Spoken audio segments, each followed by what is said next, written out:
Ekonomiese sake word met trots geborg deur Waldevie Evergreen, Suid-Afrika se veiligste aftreeoord.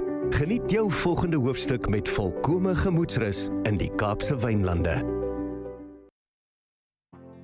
Dis nou nie 'n Suid-Afrikaanse storie nie, is 'n internasionale storie, maar dis iets wat ek nou nogal dophou. En dit gaan oor Argentinië. Ek weet ons speel nou teen hulle rugby. Ek wonder wat daar gaan gebeur net so te loops. Maar Argentinië, daar's 'n nuwe president, hy's ook nie meer so nuut nie, hy's al daar vir 2 jaar of so, met die naam van Javier Milei. Nou Argentinië se ekonomie is die afgelope klompie dekades absoluut wanbestuur deur 'n klomp sosialiste. En al daardie ekonomie absoluut in die afgrond en bestuur. Toe kom jy nou hierdie nuwe briesie met die naam van Javier Milei en hy's 'n regte libertyn en hy gaan het toe nou allerlei voorstelle gemaak en hy is toe verkies as president en sy voorstelle kom basies daarop neer om die hele ekonomie te herstruktureer en 'n werklike libertynse tipe van makro-ekonomiese beleidsbenadering gevolg. Dit beteken baie minder staatsuitgawes, hy het subsidies besnoei, het al hierdie inmenging van die politici al meer en meer verminder en hy het natuurlik in die proses daarin geslaag om inflasie dramaties af te bring.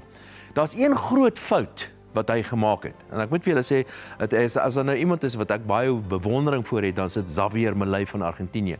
Maar hy het een baie groot fout gemaak en hy het verhoed dat hulle geldeenheid die peso deur markkragte, die waarde daarvan deur markkragte bepaal word.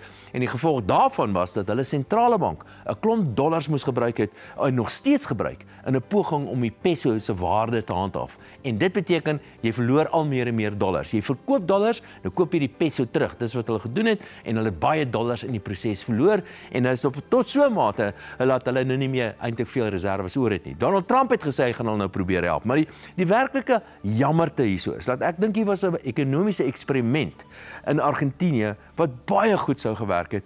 Jammer net dat hulle op 'n kunsmatige manier hierdie peso probeer handhaaf het op 'n sekere vlak. En die rede hoekom hy dit gedoen het, is om te verhoed dat inflasie 'n groot probleem in Argentinië geword het.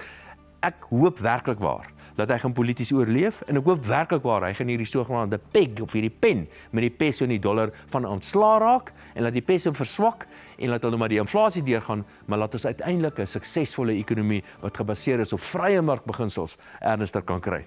Jammer oor daai klein foutjie wat hy gemaak het.